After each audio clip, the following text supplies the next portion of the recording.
Good morning, sir. Good morning.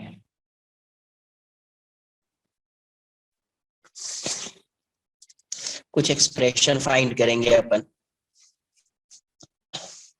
One dimensional collision का। One dimensional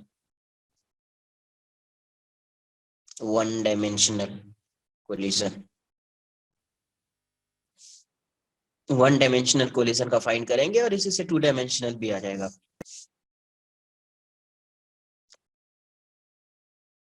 देखिए यहाँ पे क्या हो रहा है। बिफोर कोलिजन है ये। Particle A is moving with velocity u1, mass m1 है।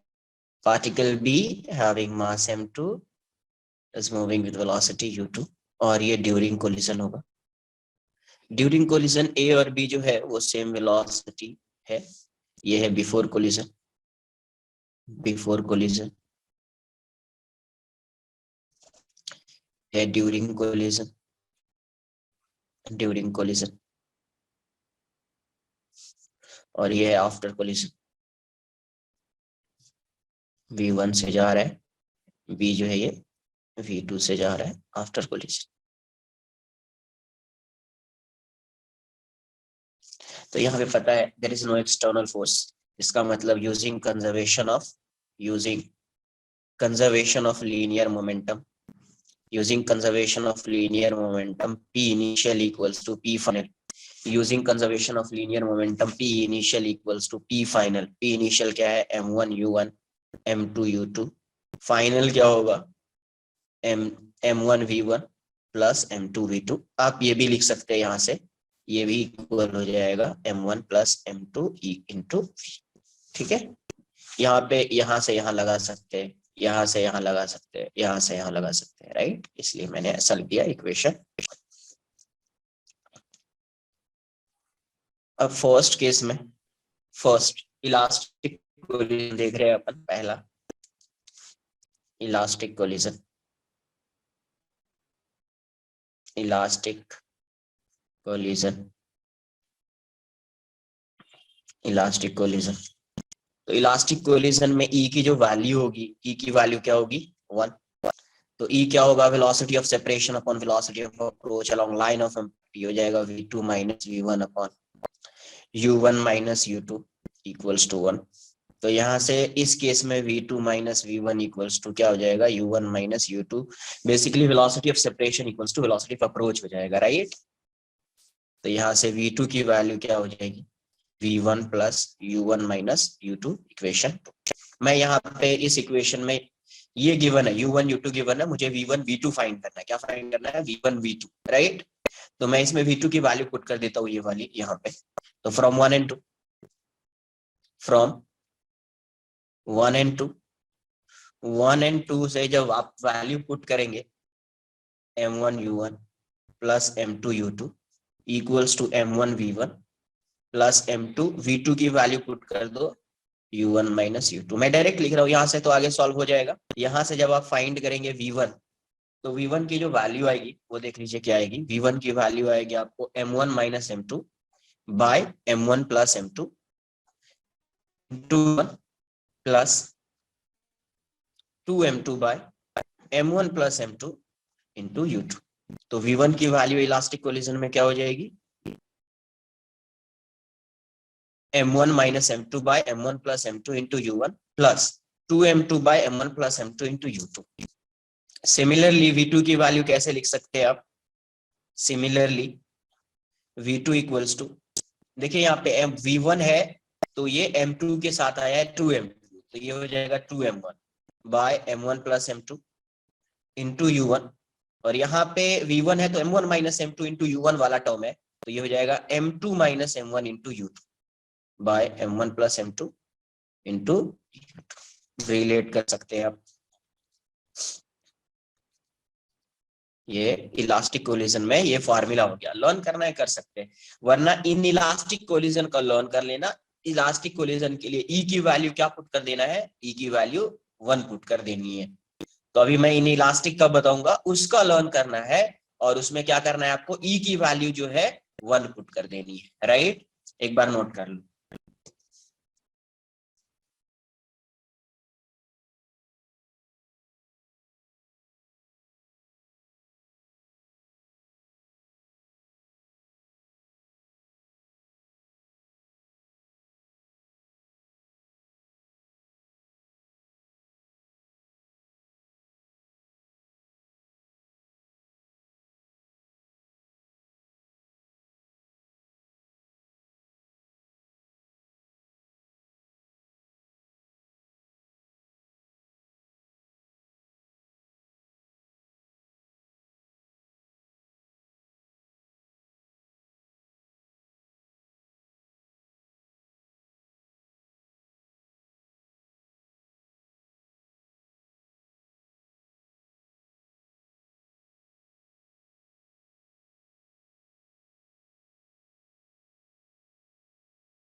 Done.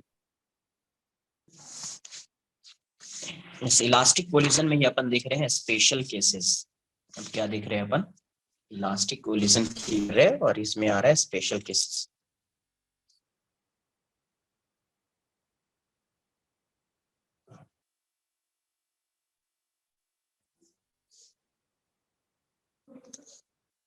First, when m1 equals to m2 equals to m, मतलब जब कोलाइडिंग पार्टिकल्स जो है उसका मास क्या है? सेम। तो कोलाइडिंग पार्टिकल्स का मास सेम है, तो यहां से जब अगर ये ऐसा होगा तो इसमें v1 की वैल्यू क्या हो जाएगी? v1 क्या है? m1 माइनस, फॉर्मूला पहले लिख देता हूँ, m2 into u1 plus 2m2 by m1 plus m2 into u2, right? ये फॉर्मूला है। तो आप क्या लिखोगे? m1, ये दोनों तो सेम है यार, m minus m by 2m into u1 plus ये हो जाएगा 2m by 2m into u2। ये वाला टर्म तो जीरो हो जाएगा और ये हो जाएगा u2। Therefore v1 equals to u2। v1 की वैल्यू किसके इक्वल हो जाएगी? u2 के इक्वल हो जाएगी। एंड v2 की वैल्यू क्या हो जाएगी? फिर v2 को देखेंगे आप तो 2m1 by m1 plus m2 into u1 plus m2 minus m1 on m1 plus m2 into u2। तो यहां से v2 की वैल्यू क्या हो जाएगी अपनी? v1 यहां से v2 की वैल्यू क्या हो जाएगी? 2m by 2m into u1 plus m minus m by 2m into u2। तो यहां से v2 की वैल्यू क्या हो जाएगी? ये वाला m माइनस m तो जीरो हो जाएगा, ये टर्म जीरो हो गया, ये कैंसिल आउट हो गया, ये हो गया u1। ये क्या हो गया? u1। इसका मतलब क्या हुआ कि अगर पार्टिकल क्या है, पार्टिकल का मास सेम है, आइडेंटिकल बोल सकते हैं आप। क्या है? Identical particles. जैसे ये m है और ये u1 से जा रहा है, ये भी m है, particle A particle B, mass m, ये u2 से जा रहा है। तो आफ्टर डिवीजन क्या होगा? पार्टिकल A, इसकी वेलोसिटी जो v1 है वो u2 के इक्वल हो जाएगी और इसकी वेलोसिटी जो है v2 वो u1 के इक्वल हो जाएगी। ये बिफोर कोलिजन है, ये बिफोर कोलिजन और ये आफ्टर कोलिजन। इसका मतलब है अगर मास सेम है ना, मास सेम है, then velocity of colliding particles will interchange after collision, क्या हो जा रही है, इंटरचेंज हो जा रही है। इसकी वेलोसिटी इसको मिल जा रही है और इसकी वेलोसिटी इसको मिल, देख लो, राइट। वेलोसिटी क्या हो जा रही है, इंटरचेंज हो जा रही है।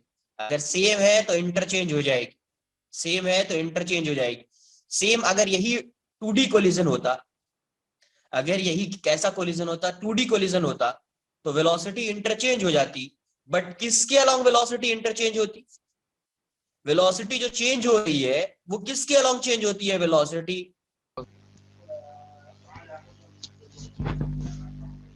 line of impact. अरे वेलोसिटी किसके अलोंग चेंज होती है, So line of impact. Center of mass. Line of impact के अलोंग, किसके अलोंग, लाइन ऑफ इंपैक्ट के अलोंग। तो वही मैं बोल रहा हूं कि अगर 2D कोलिजन होगा, मास सेम है, 2D कोलिजन है और मास सेम है, तो वेलोसिटी उसकी जो चेंज होगी किसके अलोंग चेंज, इंटरचेंज होगी, तो लाइन ऑफ इंपैक्ट के अलोंग चेंज होगी, टेंजेंशियल वेलोसिटी चेंज नहीं होगी, राइट।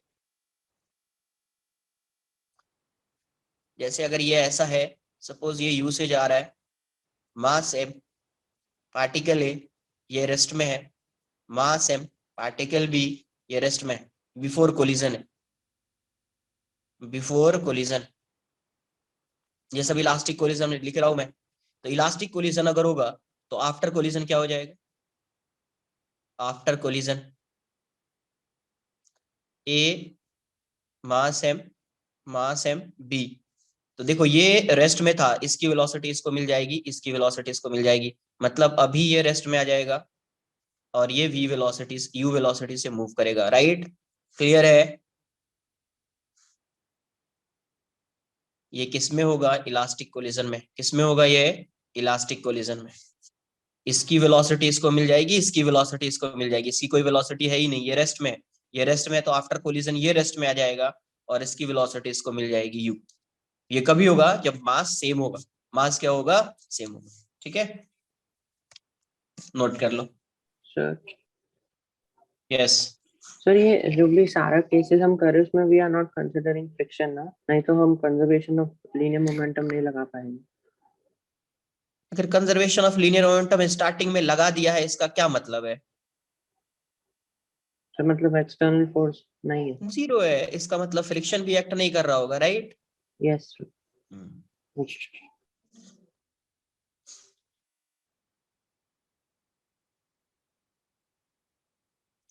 और होता क्या है कि जब ये अपन फाइंड करते हैं ना, तो just before collision and just after collision find करते हैं, just before collision and just after collision find करते हैं, तो उसके बीच में क्या होता है, वो जो ड्यूरेशन होता है वो वेरी स्मॉल होता है। तो उस ड्यूरेशन में जो क्या होता है, जो फ्रिक्शन रिएक्ट कर रहा होगा ना, तो उसको अपन उस ड्यूरेशन में उसका डिस्प्लेसमेंट जीरो एज्यूम कर रहे हैं, कोई डिस्प्लेसमेंट नहीं एज्यूम कर रहे हैं, राइट। तो जब डिस्प्लेसमेंट एज्यूम नहीं कर रहे हैं तो वो वेलोसिटी को उस ड्यूरेशन में अफेक्ट नहीं करता है। अगर फ्रिक्शन रिएक्ट कर रहा होगा ना, तो उस ड्यूरेशन में वो वेलोसिटी को अफेक्ट नहीं करता है, उसके बाद करेगा, उसके पहले कर रहा होगा। लेकिन just before collision and just after collision अगर आप देखोगे, तो उसका जो टाइम ड्यूरेशन होता है वो वेरी स्मॉल होता है, वेरी स्मॉल होता है, और उसमें जो डिस्प्लेसमेंट होता है कोलाइडिंग पार्टिकल्स का, उसको अपन नेग्लेक्ट करते, कंसिडर ही नहीं करते।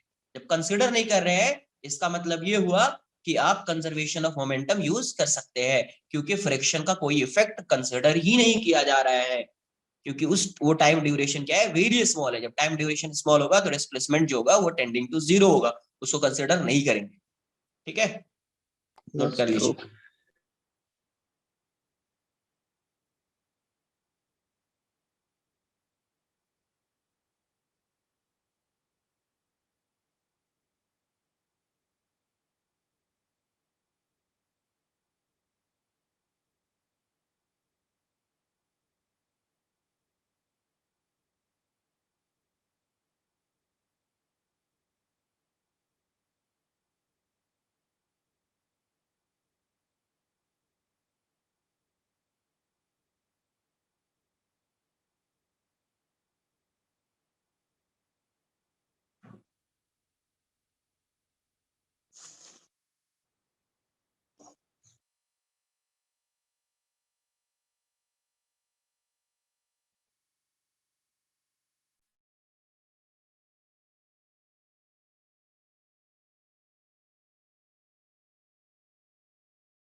Done sir.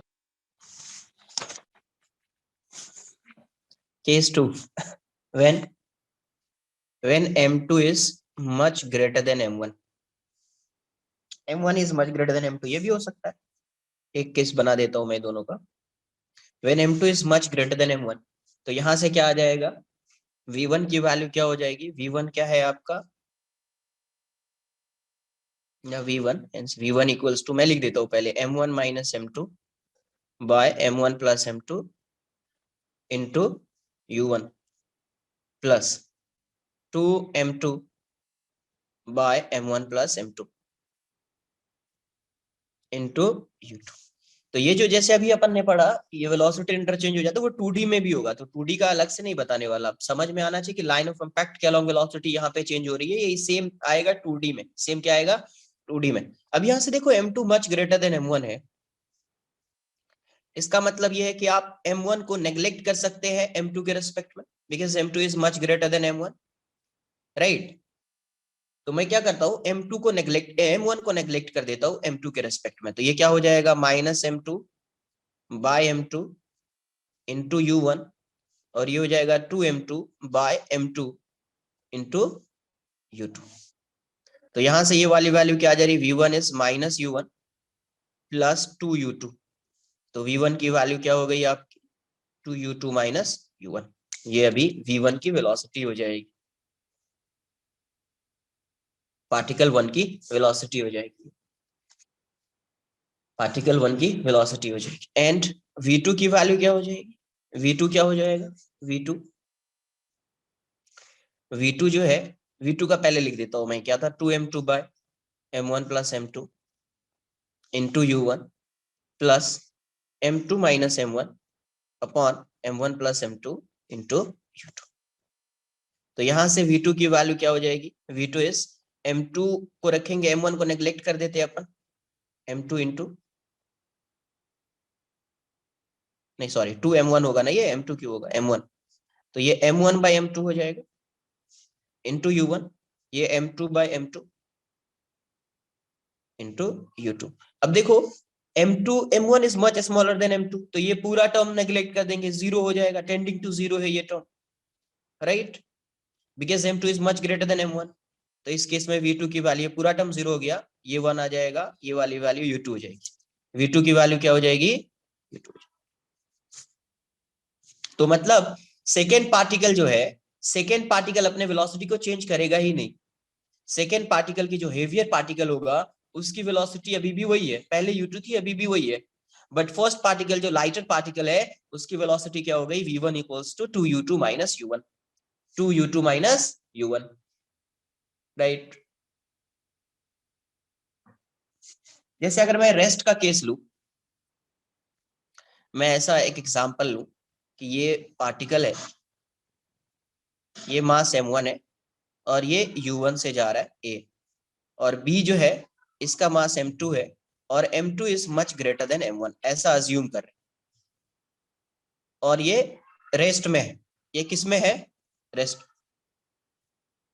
ठीक है, ये किस में है, यहां से क्या है M1, ये U1 से मूव कर रहा है, ये M2 है, ये रेस्ट में है, M2 is much greater than M1, M2 is much greater than M1। तो अभी अगर मैं वेलोसिटी लिखूंगा V1 की आफ्टर कोलिजन, अब क्या देखेंगे, अगर ये रेस्ट में है तो आप V1 को क्या लिखेंगे, V1 क्या हो जाएगा, यहां से V1 की वैल्यू हो जाएगी 2U2 माइनस U1, तो 2 इंटू 0 माइनस U1, तो ये वाली वैल्यू माइनस U1 हो जाएगी, और V2 की वैल्यू क्या हो जाएगी, V2 तो पहले भी रेस्ट में था, U2 के इक्वल, U2 क्या है 0 है, इसका मतलब जब ये पार्टिकल इससे कोलाइड करेगा तो अभी कैसा आएगा, ये माइनस U1 हो गया है, मतलब ये अपने डायरेक्शन को चेंज कर लेगा, ये जो है अभी इस डायरेक्शन में आएगा, कितने वेलोसिटी से, तो V1 की वैल्यू U1 के इक्वल होगी। अब बोलोगे सर माइनस क्यों नहीं लिखा यहाँ पे, यहाँ तो माइनस आ रहा है, नेगेटिव साइन क्या रिप्रेजेंट कर रहा है कि V1 का जो डायरेक्शन है that would be anti parallel to U1, right.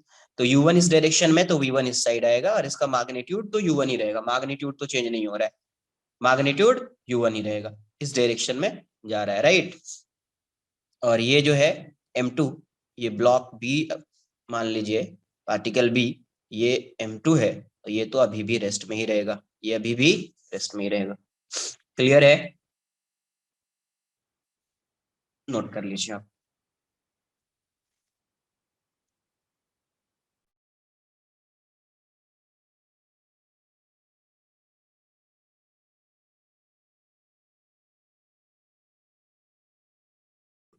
Sir, yeah, can we assume M2 be just be a stationary, like a stationary object, and M1 to be an object colliding with M2, because M2 will never change its velocity.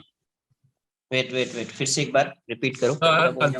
Like if we consider M2 be always be at rest, and then M1's velocity be in respect to M2, we can directly assume B as as a not movable object, and then do normal collision with a stationary object. Yes, right ना?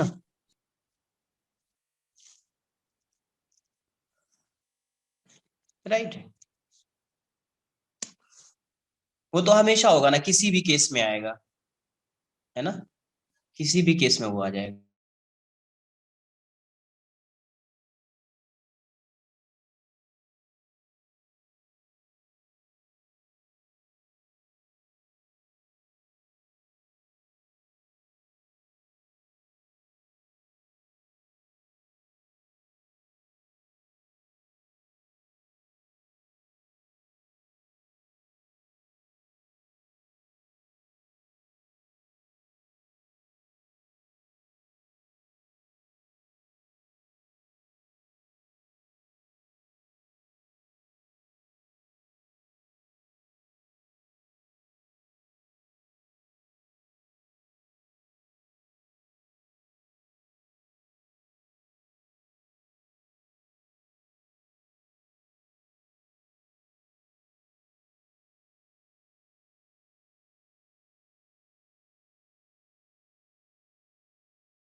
Done.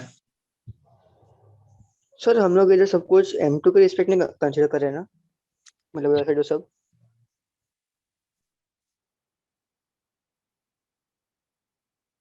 m2 के respect में consider नहीं कर रही है। किसके respect में? Ground के रेस्पेक्ट में। उसके बोलने का मतलब ये था कि सपोज m2 मूव कर रहा है, m1 मूव कर रहा है, अगर उसके रेस्पेक्ट में फाइंड करें तो यही रिजल्ट आएगा। यस, अगर m2 के सपोज इसकी कुछ वेलोसिटी गिवन है, इसको मैं हमेशा रेस्ट में लाता हूँ। If m2 is much greater than m1, m2 is much greater than m1, तो इसको रेस्ट में लाएंगे तो यही रिजल्ट आएगा, हमेशा आएगा। बट इसके रेस्पेक्ट में वेलोसिटी इसके रेस्पेक्ट में होगी, ग्राउंड के रेस्पेक्ट में नहीं होगी। बट अपने को पता है कि जब भी मोमेंटम कंजर्वेशन किया है, ये सब फॉर्मूला लगाया है, तो किसके रेस्पेक्ट में लगाया है? ग्राउंड के रेस्पेक्ट में लगाया है। तो ये सब ग्राउंड के रेस्पेक्ट में वैलिड है, राइट? यस, मतलब हम लोग वो M1 को M2 के रिस्पेक्ट में नहीं लेट कर रहे हैं ना, इसके लिए। अरे भाई, किसके रेस्पेक्ट में ये वेलोसिटी है, ये बताओ पहले। ग्राउंड, वेलोसिटी ग्राउंड के फिर रिस्पेक्ट में। रेस्पेक्ट क्या बोल रहे हो फिर? जब ये ग्राउंड के रेस्पेक्ट में वेलोसिटी है, तो इसके रेस्पेक्ट में, इसके रेस्पेक्ट में क्या बात कर रहे हो? नहीं वो ऊपर पूछा, ऊपर का। क्या पूछा है इसमें, बताओ क्या वो पूछा? M1 को हम लोग इसलिए निगेट कर रहे हैं ना क्योंकि वो M2 ज्यादा है, इसको तो फर्क नहीं पड़ेगा ना। तो ये M1 जो है, M1 is much smaller than M2, that's why M1 by M2 is 0 ना। हाँ, कभी वेलोसिटी पूछते हो, कभी M1 by M2, क्या समझ। वो जो पूछ रहा था वो ये बोल रहा था कि सर, अगर ये वेलोसिटी है इसकी भी कुछ वेलोसिटी हो जाए, हमेशा मैं क्या करता हूँ, इसको रेस्ट में ला देता हूँ, इसकी वेलोसिटी इसको दे देता हूँ, सॉल्व कर देता हूँ, यही आएगा आंसर यही आएगा। बट हमें जब अपन कंजर्वेशन ऑफ लीनियर मोमेंटम लगा रहे हैं तो वो भी इसी के रेस्पेक्ट में देखना पड़ेगा फिर, बस यही है। वो भी वैलिड होगा बट हमेशा क्या करना पड़ेगा, फिर आपको स्टार्टिंग से देखना पड़ेगा, कंजर्वेशन ऑफ लीनियर मोमेंटम इसी के रेस्पेक्ट में लगाना पड़ेगा, उससे क्वेश्चन थोड़ा सिंपल हो जाएगा।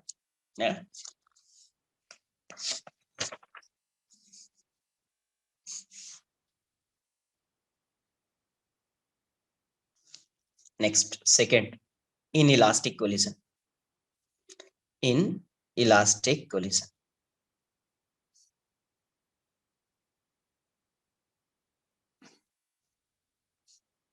In elastic collision, so in elastic collision में E equals to क्या होगा, V2 minus V1 upon U1 minus U2,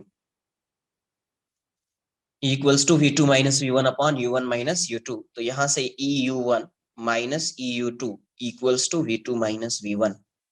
तो यहाँ से V2 की वैल्यू क्या हो जाएगी, V1 plus EU1 minus EU2, equation 3 from 1 and 3, from 1 and 3, 1 and 3 से क्या हो जाएगा, M1 U1 plus M2 U2 equals to M1 V1 plus M2 V2 की जगह पे आ जाएगा V1 plus EU1 minus EU2। तो जब यहां से आगे सॉल्व करेंगे तो V1 की वैल्यू आएगी अपने को M1 minus EM2 by M1 plus M2 into U1 plus 1 plus E into M2 by M1 plus M2 into U2। पहले जैसा ही ये फॉर्मूला है, इलास्टिक कोलिजन जैसा ही ये फॉर्मूला है, सिर्फ ये देखो इलास्टिक कोलिजन के केस में अगर E की वैल्यू क्या होगी, 1 हो जाएगी, राइट। तो E की वैल्यू 1 होगी, तो इलास्टिक कोलिजन में अगर इस फॉर्मूला को चेंज करना चाहे आप तो V1 की वैल्यू क्या हो जाएगी, M1 माइनस, ये तो 1 हो गया, तो minus M2, M1 minus M2 by M1 plus M2 into U1 plus ये 1 हो जाएगा तो ये 2M2 हो जाएगा, 2M2 by M1 plus M2 into U2, right. तो ज्यादा बेटर है आप इस फॉर्मूले को लर्न कर लीजिए, इस फॉर्मूला से क्या होगा, आप उसके फॉर्मूला को डिराइव कर सकते हैं। सिर्फ E की वैल्यू क्या पुट करनी पड़ेगी आपको, तो E की वैल्यू जो पुट करनी पड़ेगी वो करनी पड़ेगी 1, E की वैल्यू क्या पुट करनी पड़ेगी 1। सिमिलरली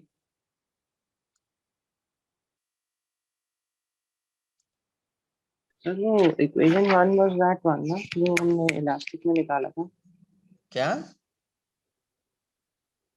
जो फर्स्ट वाला इक्वेशन निकाला था लीनियर राइट, मोमेंटम वाला।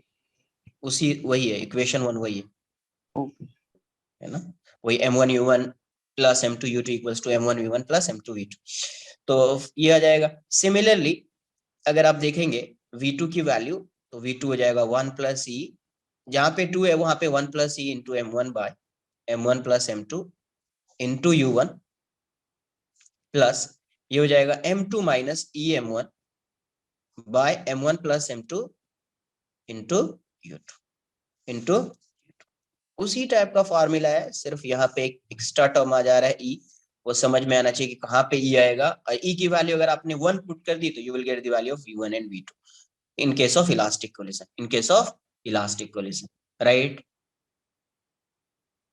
ये हो जाएगा। अगर थर्ड में देखूं, perfectly inelastic collision, perfectly in elastic collision, perfectly in elastic collision,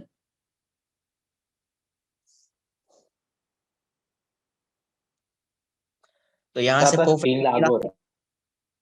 lag हो रहा है क्या, नहीं सर बिल्कुल ठीक है। No, sir, I can't नहीं feel सर it. अभी ठीक हो गया। इन इलास्टिक कोलिजन में हो सकता है, वैसा नहीं है क्योंकि मुझे पता है कि वाईफाई नहीं चल रहा था, दूसरे वाईफाई से मैं चला रहा हूँ।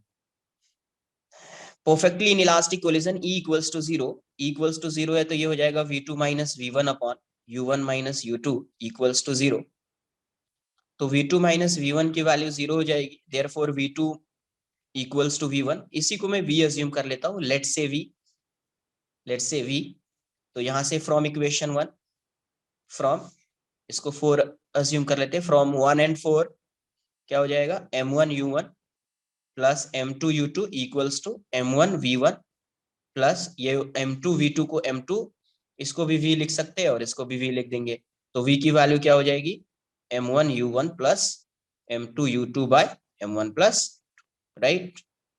तो बॉक्स के अंदर कर लो, बट समझ में आना चाहिए कि कैसे सॉल्व करना है, वो क्लियर होना चाहिए perfectly.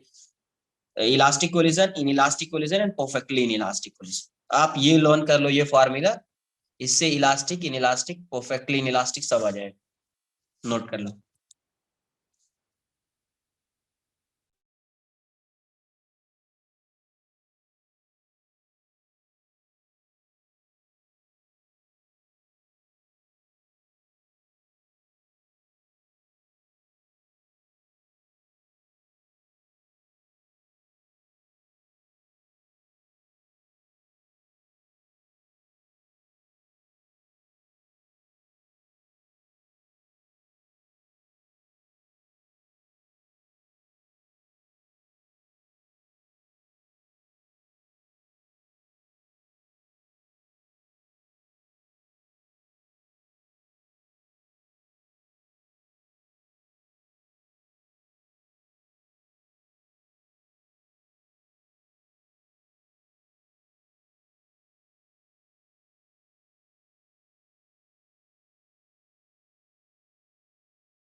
Done.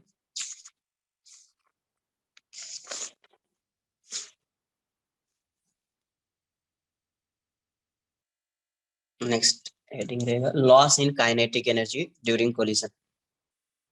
Loss in kinetic energy, loss in kinetic energy. तो मैं इन इलास्टिक कोलिजन के लिए बता देता हूँ, उससे आप सब डेराइव कर सकते हैं। सिर्फ ई की वैल्यू पुट कर देना है। ये मास m1 है, ये ब्लॉक ए है, u1 से जा रहा है। मास m2, ये ब्लॉक बी u2 से जा रहा है। ये बिफोर कोलिजन है, बिफोर कोलिजन। और ये आफ्टर कोलिजन है। m1 ये v1 है और ये v2 है m2 आफ्टर कोलिजन।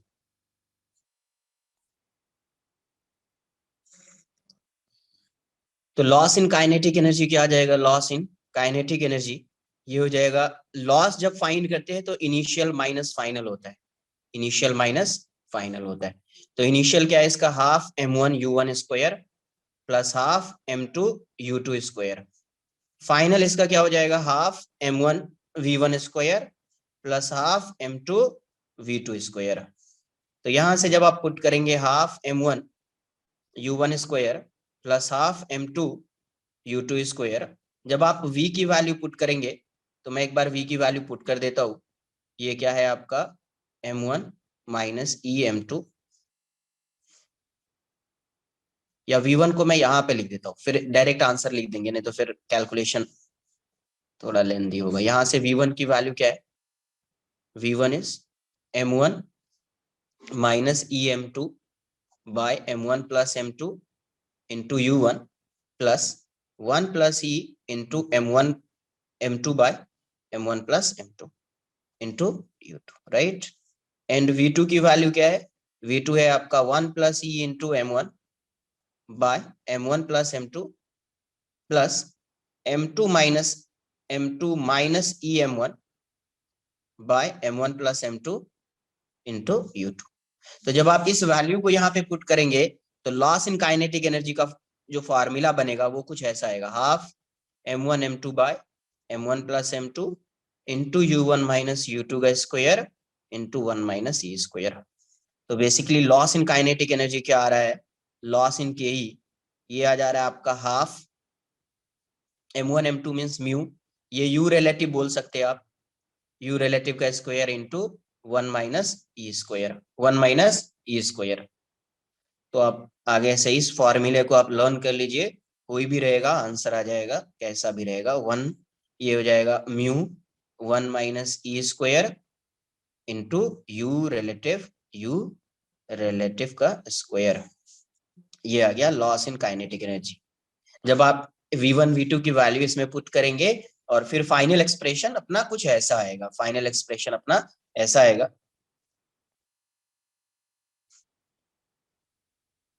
इसको लर्न करना इंपॉर्टेंट। अब देखो यहीं पे अगर यहीं पे अगर आप देखोगे, इससे इलास्टिक कोलिजन अगर को आप देखो, इलास्टिक कोलिजन है ना, बिफोर एंड आफ्टर देख रहे हैं, ड्यूरिंग कोलिजन कंसीडर नहीं कर रहे हैं, राइट। ड्यूरिंग कोलिजन कंसीडर नहीं करते। इस केस में ई की वैल्यू क्या हो जाएगी? 1 हो जाएगी। इस केस में ई की वैल्यू क्या हो जाएगी?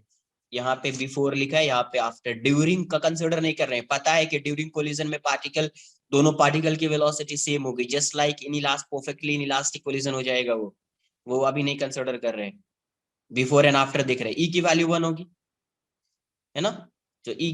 तो इन इलास्टिक कोलिजन में ई की वैल्यू 1 होगी, hence loss in kinetic energy क्या आएगा? लॉस इन काइनेटिक एनर्जी क्या आ जाएगा? Half 0 into mu into 1 minus 1 square into u relative का स्क्वायर।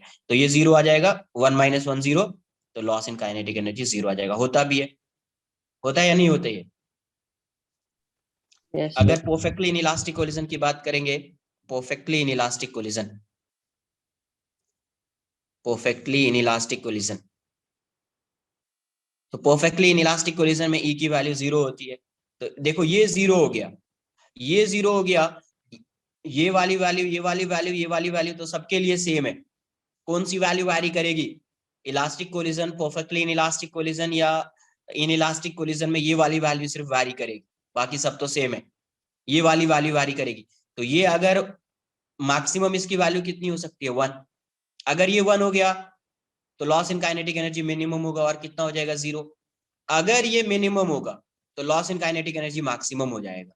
ये मिनिमम होने का मतलब लॉस इन काइनेटिक एनर्जी क्या हो जाएगा, बिकॉज़ सबट्रैक्ट कर रहे हैं इसको, तो ये मिनिमम होने का मतलब लॉस इन काइनेटिक एनर्जी क्या हो जाएगा, मैक्सिमम। और मिनिमम वैल्यू ई स्क्वायर की मिनिमम वैल्यू क्या होगी, 0। Hence loss in kinetic energy maximum आता है, इसमें बताया है पहले भी। ये कितना आ जाएगा, half mu into u relative square, half mu into u relative square. Clear है, नोट कर लीजिए, बहुत इंपॉर्टेंट फॉर्मूला, डायरेक्ट आंसर आ सकता है।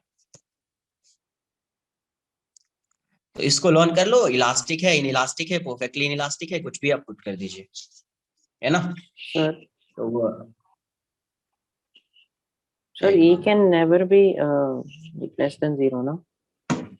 हाँ, it can't be negative, Okay. E can't be negative.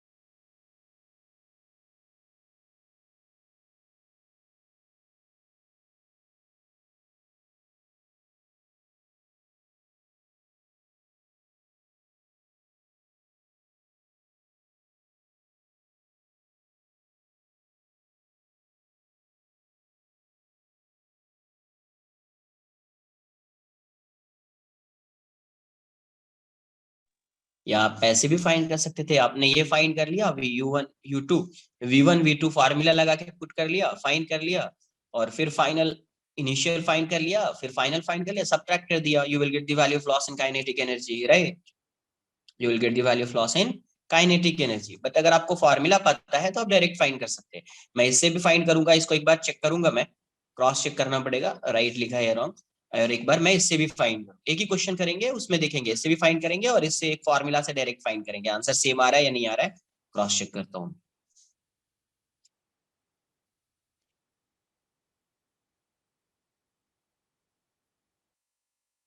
Sir, third step में आपने V1 and V2 का वैल्यूज ही सब्स्टिट्यूट किया है ना? Right, Okay. v1 and v2 की वैल्यू को पुट करने के बाद जब मैं आगे सॉल्व करूंगा तो मुझे लॉस इन काइनेटिक एनर्जी की वैल्यू ये मिलेगी, half m1 m2 by m1 plus m2 into u1 minus u2 square into 1 minus e square.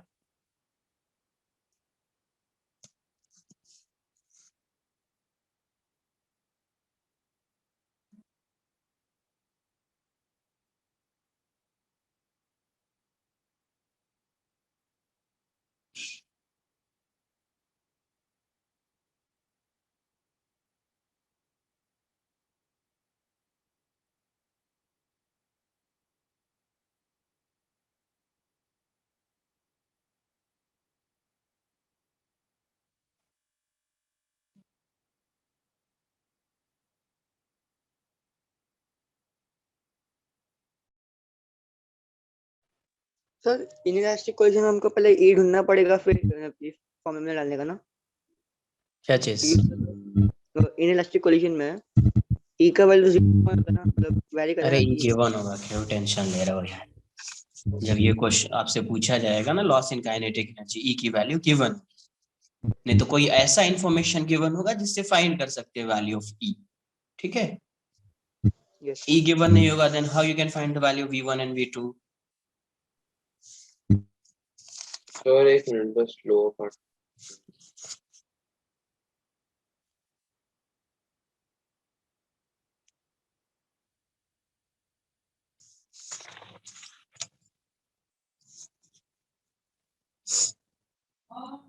Question कर लेते, पार्टिकल का मास m है, particle A is moving with velocity m equals to 2 kg, moving with velocity 4 meter per second. Particle B, इसका मास 1 kg है, is moving with velocity 2 meter per second. Particle B है ना। और first find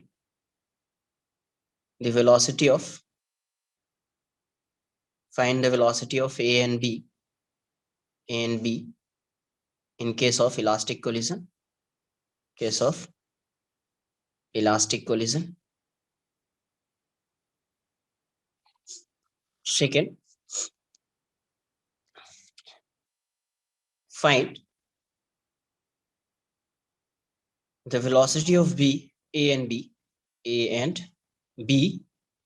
if E equals to half, मतलब in elastic collision. Find the loss in kinetic energy if E equals to 1/2. Fourth, find the loss in kinetic energy in case of perfectly inelastic collision. In case of perfectly inelastic collision. Inelastic collision. Fifth, find the maximum deformation. Find the maximum deformation potential energy. Find the maximum deformation potential energy stored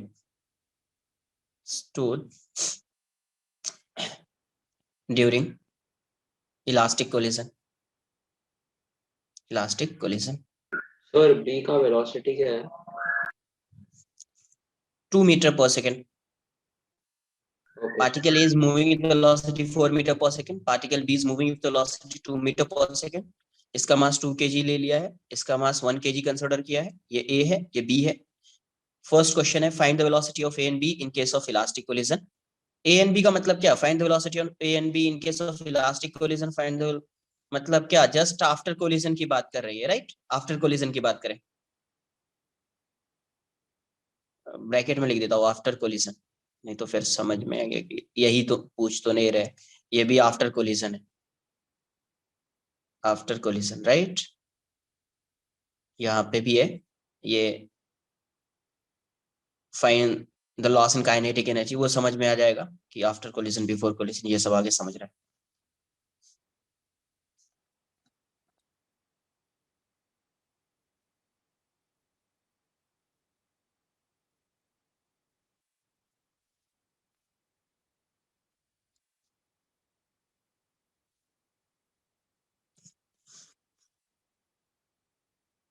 formula based question है, देखिए क्या answer आ रहा है. Direct formula से भी आप answer कर सकते हैं, नहीं तो आप कंजर्वेशन ऑफ मोमेंटम लगा लीजिए, और इलास्टिक कोलिजन है तो ई की वैल्यू 1 होगी, वो यूज कर लो, राइट? आंसर आ जाएगा.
देखते हैं यहाँ से. फर्स्ट में कैसा कोलिजन है? इलास्टिक कोलिजन है, इलास्टिक कोलिजन। तो डायरेक्ट मैं फाइंड कर लेता हूँ, फॉर्मूला लगा देता हूँ, ठीक है। m1 ये क्या हो जाएगा, m1 minus m2 by m1 plus m2 into u1 plus 2m2 by m1 plus m2 into u2। m1 क्या है यहाँ पे 2, m2 क्या है 1, 2 प्लस 1, u1 क्या है 4 plus 2 into 1 by m1 plus m2 4 plus 2 into u2 is 2, sorry 2 plus 1 ना, 2 into 1, हाँ इंटू 2।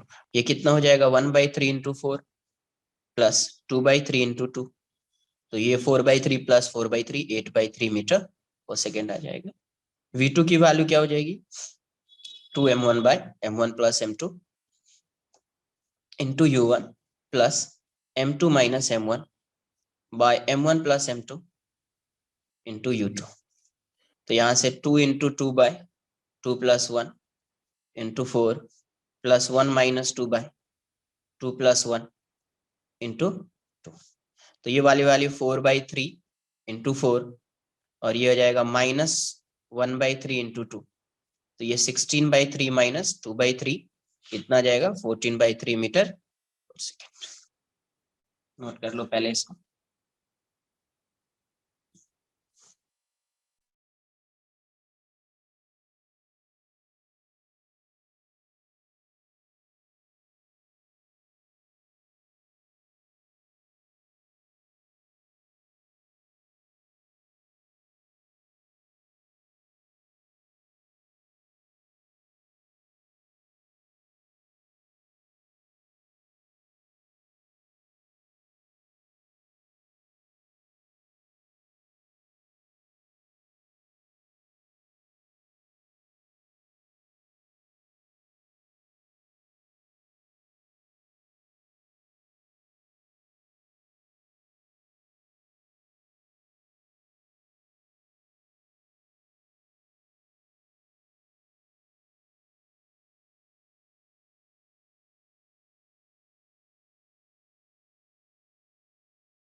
सेकेंड में क्या था, find the velocity of A and B equals to 1। तो ये e की वैल्यू है हाफ, तो इस केस में v1 की वैल्यू क्या हो जाएगी m1 minus em2 by m1 plus m2 into u1 plus 1 plus e into m2 by m1 plus m2 into u2। Value put कर दीजिए, तो v1 की वैल्यू 2 है, ये half into 1 by 2 plus 1 into u1 is 4, ये हो जाएगा 1 plus half into 1 by 2 plus 1 into 2। तो ये वाली वैल्यू v1 की वैल्यू यहाँ से क्या आ जाएगी यार 4 माइनस 1 3/2, 3/2 अपॉन 3 इंटू 4 प्लस ये हो जाएगा 3/2 इंटू 3 इंटू 2। तो ये 3 से 3 गया, यहाँ 3 3 2 2, ये 2 टाइम्स, तो v1 की वैल्यू हो जाएगी 2 प्लस 1 3 मीटर पर सेकेंड। एन v2 क्या हो जाएगा 1 plus e into m1 by m1 plus m2 into u1 plus m2 minus em1 by m1 plus m2 into u2। तो यहाँ से 1 plus half into m1 is 2 by 2 plus 1 into 4 plus 1 minus 1/2 into 2 by 2 plus 1 into 2। ये वाली value कितनी हो जाएगी 3/2 into 2, 3/2 into 2/3 into 4, ये हो जाएगा कैंसल आउट हो जाएगा, तो 1 माइनस 1/3 इंटू 2 ये 2 गया, 3 गया, 4, ये 0 हो जाएगा, तो ये आ गया 4 मीटर पर सेकेंड, राइट। तो ये 1 2 3 मीटर और ये 4 मीटर। थर्ड क्वेश्चन क्या है, ई की वैल्यू हाफ है, तो लॉस इन काइनेटिक एनर्जी क्या आ जाएगा, loss in kinetic energy, loss in K E, final kinetic energy, initial kinetic energy, loss find कर रहे हैं तो initial kinetic energy minus final kinetic energy, right. ये हो जाएगा। वैल्यू एक बार पुट करके देखते हैं कितना आ रहा है, m1 is 2, ये 4 स्क्वायर है, plus half into 1 into 2 square, minus half into 2 into 3 square, plus half into 1 into 4 square. तो ये वाली वैल्यू हो जाएगी 16, ये हो जाएगा 2 18, माइनस यहाँ से ये क्या आ जाएगा, 2 से 2 गया 9 और ये 8, तो यहाँ से 18 माइनस 17 क्या आ रहा है, 1 जूल, क्या आ रहा है, 1 जूल। अब डायरेक्ट मैं एक बार फॉर्मूला लगाता हूँ, क्या फॉर्मूला से आ रहा है 1 जूल, एक बार What क्रॉस I'm चेक कर getting लेते हैं 2 joule. उस फॉर्मूला को, right.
So this formula I'm getting 3 joule as the answer. बोल रहे हो 1 जूल ही आ रहा है। 1 जूल ही आ रहा है ना, आना चाहिए, एक बार देखते हैं अपन, इस उससे भी चेक कर लेते हैं, वही आना चाहिए क्योंकि फॉर्मूला सही है I think.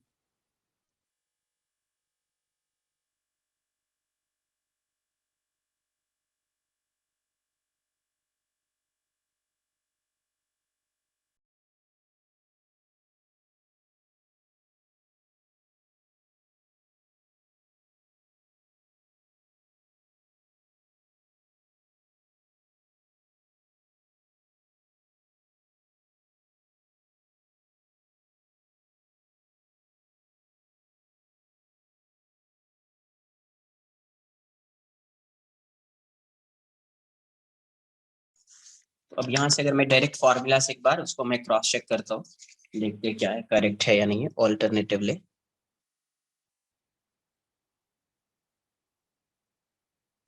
Loss in kinetic energy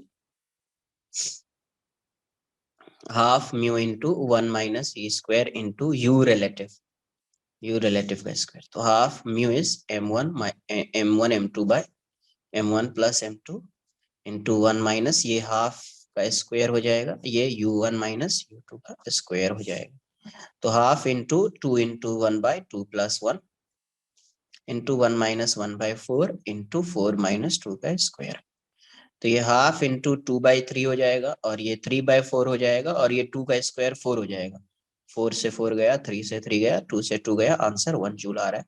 तो आप डायरेक्टली फाइंड कर सकते हैं V1 V2 फाइंड करने, सिर्फ क्वेश्चन में अगर आपसे पूछा जाए find the loss in kinetic energy, तो आप डायरेक्टली इस फॉर्मूला का यूज करेंगे, है ना, there is no need to find V1 and V2, directly आप इस फॉर्मूला का यूज करेंगे and you can find the value of loss in kinetic energy. Fourth question इसका था find the loss in kinetic energy in case of perfectly inelastic collision, तो perfectly inelastic collision में E की value क्या होगी, perfectly inelastic collision,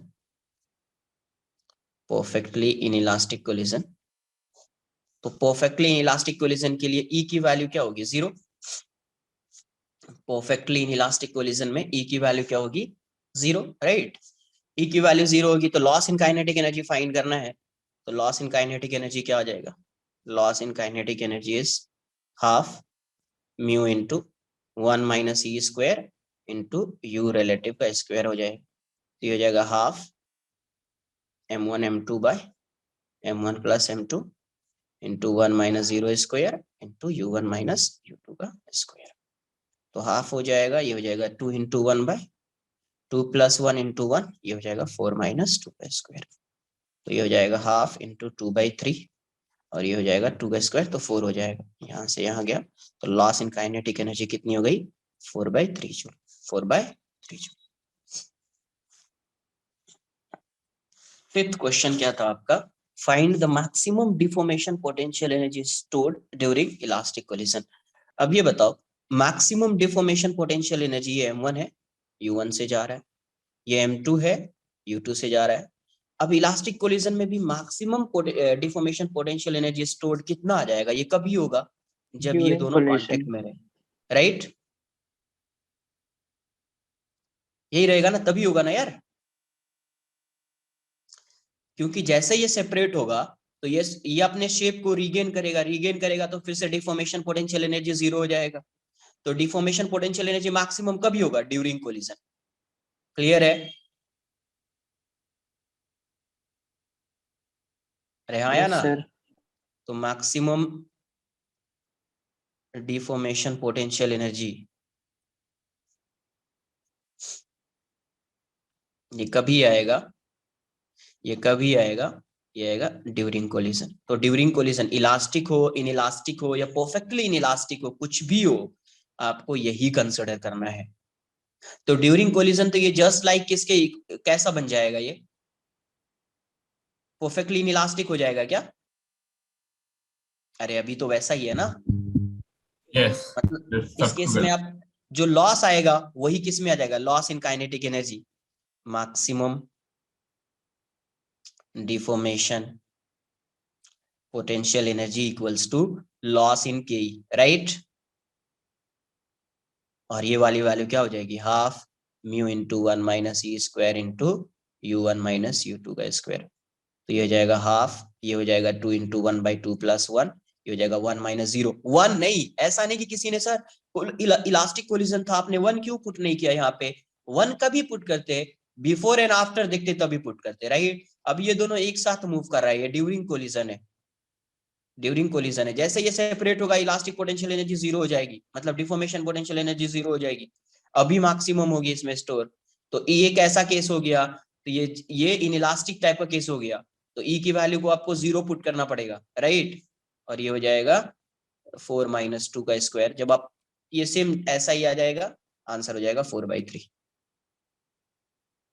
4/3 joule. 4/3 joule. कुछ आई बात समझ में आपको? ऐसा नहीं कि ई की वैल्यू को 1 पुट कर दिया। ई को जब 1 पुट करेंगे तो लॉस इन काइनेटिक एनर्जी 0 हो जाएगा। तो 0 होगा तो ये मैक्सिमम कैसे होगा? मैक्सिमम पोटेंशियल एनर्जी 0 होगा क्या उसमें के अंदर स्टोर? नहीं ना। मैक्सिमम कभी होगा? ड्यूरिंग कोलिजन वाला पार्ट कंसीडर करेंगे, है ना? इधर कोलिजन इज इलास्टिक, इनइलास्टिक और परफेक्टली इनइलास्टिक, कुछ भी हो आपको यही कंसीडर करना है। तो आंसर 4/3 जूल हो जाएगा। लिख लेना, ये 4/3 जूल लिखा है मैंने। ये हाफ म्यू क्या है? m1 m2 by m1 plus m2 1 minus 0 का स्क्वायर इंटू 4 माइनस 2 का स्क्वायर। Answer 4/3 joule. लास्ट में लिखा है 4/3 जूल, नोट कर लो पहले इसको।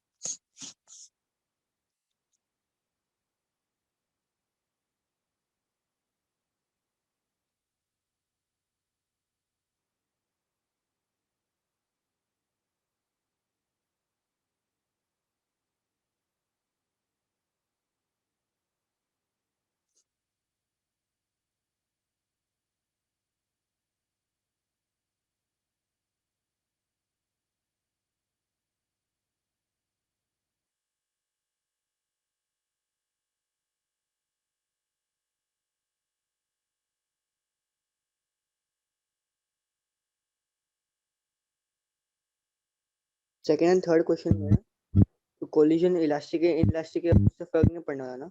ये ई की वैल्यू हाफ है, कैसा कोलिजन है? इनइलास्टिक हो सकता है। इनइलास्टिक होगा। तो क्या बोल रहे हो, ये नहीं समझ में आ रहा है। अच्छा, तो मतलब दोनों में इनइलास्टिक ही है थर्ड।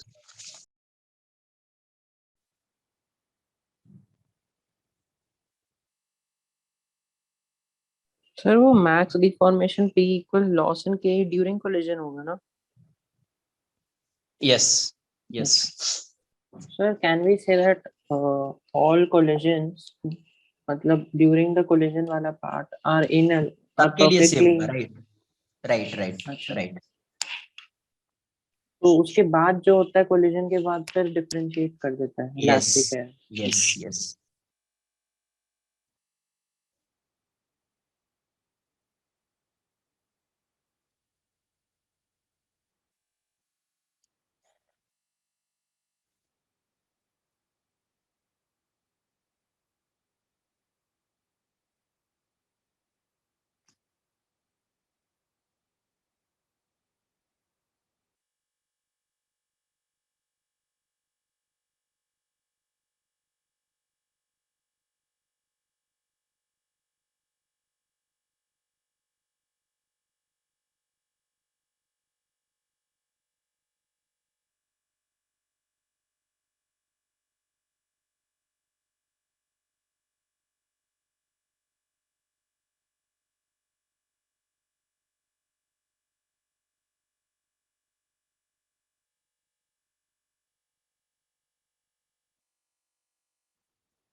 डन।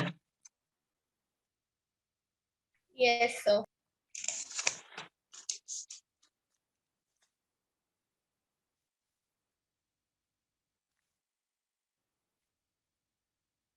नेक्स्ट लिखेंगे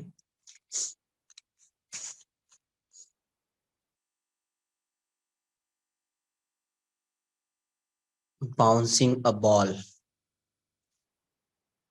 बाउंसिंग अ बॉल एक क्वेश्चन है, बट मैं थियरी बना के बता देता हूँ आपको। ये सब क्वेश्चन में आता है, ठीक है। तो इसमें फर्स्ट जो आएगा अपना वेलोसिटी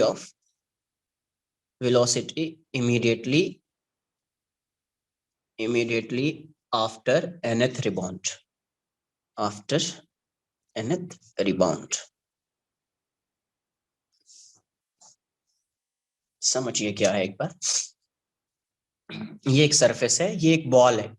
इस बॉल को यहां से रिलीज कर रहे हैं। क्या कर रहे हैं? रिलीज। कितने हाइट से? h हाइट से। कितने हाइट से रिलीज कर रहे हैं इसको? h हाइट से रिलीज कर रहे हैं। जब h हाइट से इस बॉल को रिलीज कर रहे हैं, तो जब ये बॉल यहाँ पे आएगा, स्ट्राइक करेगा ग्राउंड को, तो इसकी कुछ वेलोसिटी होगी, और वो वेलोसिटी को मैं v अज्यूम कर लेता हूँ। v की वैल्यू कितनी होगी? √2gh। अरे ये होगा ना यार, h हाइट से आ रहा है, रिलीज कर रहे हैं, v स्क्वायर इक्वल्स, अरे भाई साहब, v square yes equals sir, to, free falling body. हाँ 2as, तो v square equals to 2 into minus g into minus h, तो therefore v equals to √2gh। तो अभी यहीं से ये रिबाउंड होगा, राइट। स्ट्राइक कर रहा है तो रिबाउंड होगा। तो मैं यहाँ पे E जो है, ये है कोएफिशिएंट ऑफ रेस्टिट्यूशन, मैं अज्यूम कर लेता हूँ E है। E जो है वो है कोएफिशिएंट ऑफ रेस्टिट्यूशन, मैंने ऐसा अज्यूम कर लिया। कोएफिशिएंट ऑफ रेस्टिट्यूशन क्या है? E है। तो जब यहीं से ये क्या होगा? रिबाउंड करेगा इस साइड, बट मैं यहाँ पे शो नहीं कर रहा हूँ, इस साइड शो कर रहा हूँ, कि आपको समझ में आए। क्लियर? ये ऐसा आया है, यहीं से ये ऐसा जाएगा, फिर ऐसा आएगा, फिर जाएगा, फिर आएगा, इसीलिए इसको बोल रहे हैं बाउंसिंग अबाउट। तो यहां से अब मैं अलग से शो कर रहा हूं कि फर्स्ट कोलिजन के बाद ये इस डायरेक्शन में जा रहा है। लेट्स से इसकी वेलोसिटी v1 है। कितनी है? v1। ये velocity just after first rebound, velocity just after first rebound, right. तो v1 की वैल्यू आप कैसे फाइंड करेंगे? तो यहां से देखिए, E इसका जो लाइन ऑफ इंपैक्ट होगा वो यही होगा, ग्राउंड ये है, तो यहां से E की वैल्यू क्या होगी, E equals to, am I audible now? Yes. देख लो यहाँ से E की वैल्यू क्या हो जाएगी, E इक्वल्स टू, यही इसका लाइन ऑफ इंपैक्ट हो जाएगा, राइट? ग्राउंड है तो कॉमन टेंजेंट ये आ जाएगा, लाइन ऑफ इंपैक्ट ये हो जाएगा, तो velocity of separation upon velocity of approach, right, along line of impact.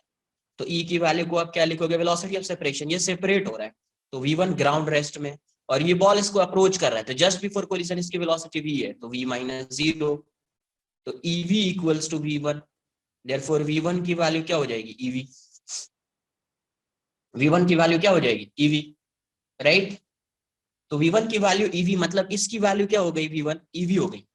तो अभी ये कुछ हाइट तक जाएगा, ऐसा वेलोसिटी डिक्रीज हो चुकी है, तो कुछ हाइट तक ऐसा जाएगा, फिर वापस इसी लाइन के अक्रॉस आएगा, तो मैं यहाँ पे शो कर रहा हूं ऐसा, ये आ रहा है, कितने वेलोसिटी से आके स्ट्राइक करेगा इस पे, ग्राउंड पे,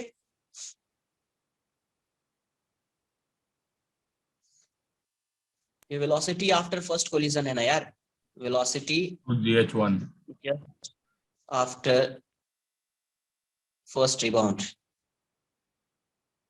ये बताइए ये कितने वेलोसिटी से आके स्ट्राइक करेगा, किसी पार्टिकल को u स्पीड से प्रोजेक्ट किया, कितने स्पीड से आके वो स्ट्राइक करेगा ग्राउंड को, पता नहीं। Same speed. अरे सेम स्पीड से आएगा ना यार, कोई एयर रेजिस्टेंस कंसिडर कर रहे हैं क्या, नहीं ना, तो ये भी V1 होगा। सेकेंड कोलिजन जो होगा, सेकेंड कोलिजन के बाद फिर से ये ऐसा जाएगा, तो मैं यहाँ पे शो कर रहा हूँ second rebound, let's say velocity इसकी V2। तो सिमिलरली जब आप फाइंड करेंगे तो क्या लिखेंगे, सेकेंड कोलिजन के लिए V equals to V separation upon V approach, तो यहां से क्या आ जाएगा आपका E, यहां से क्या आ जाएगा, V सेपरेशन क्या है, V2, ग्राउंड 0 है, कितने से ये अप्रोच कर रहा था, V1 माइनस 0, ये हो जाएगा E V1 equals to V2, therefore V2 equals to E V1, V2 equals to E V1, तो V2 की वैल्यू क्या हो गई, E V1 क्या है, EV, तो V2 क्या आ गया आपका, E स्क्वायर V। ये समझ में आया क्या, V2 equals to E square V? Yes. Yes, sir. Yes, sir. तो देखो यहाँ से फर्स्ट रिबाउंड के बाद इसकी वेलोसिटी EV, सेकेंड रिबाउंड के बाद क्या हो जाएगी, E स्क्वायर V। कुछ पैटर्न दिख रहा है क्या, Yes, sir. Yes, sir. E raised to 1 E square E cube, so after nth rebound velocity of particle ball would be E raised to n into V, right? Yes, तो आप E V की value क्या लिख सकते हैं, ये आ जाएगा where V is under root 2gh। तो फर्स्ट रिबाउंड के बाद इसकी वेलोसिटी ये होगी, सेकंड के बाद ये होगी, थर्ड के बाद ये होगी, nth के बाद E raised to n into V। Note कर लो यार, कम से कम इतना नोट कर लो पहले, फिर देखते हैं आगे अपन।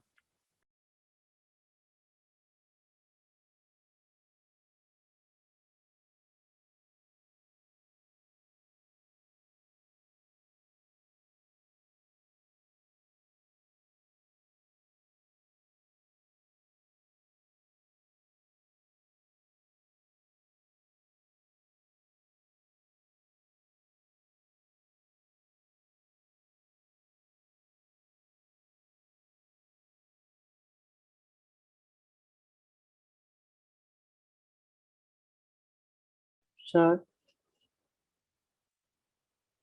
बोलो क्या है, सर जब बॉल नीचे स्ट्राइक होता है उसका वेलोसिटी चेंज हो जाता है ना ऊपर, तो लाइक उसका रीजन क्या होगा एग्जैक्टली exactly? किसका रीजन, जो जैसे V1 से स्ट्राइक हुआ V2 से ऊपर जा रहा है ना, क्योंकि इलास्टिक कोलिजन, ये इनइलास्टिक कोलिजन है ना, इनइलास्टिक कोलिजन में कुछ एनर्जी लॉस होगी, यस सर, तो लॉस होगी तो वेलोसिटी इंक्रीज होगा कि डिक्रीज होगा, डिक्रीज।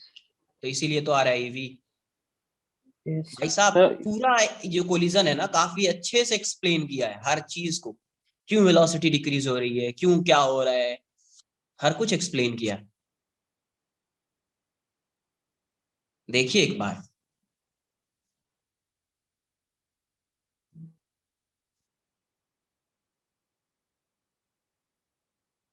सर यहाँ पे वो कंजर्वेशन ऑफ लीनियर मोमेंटम नहीं लगा सकते ना, क्योंकि आपने लास्ट टाइम से वॉल वाला बताया था, एक्सटर्नल फोर्स जैसे एक्ट करता है। हाँ, कैसे लगाएंगे? खुद से सोचो ना यार, कैसे लगाएंगे कंजर्वेशन ऑफ लीनियर मोमेंटम?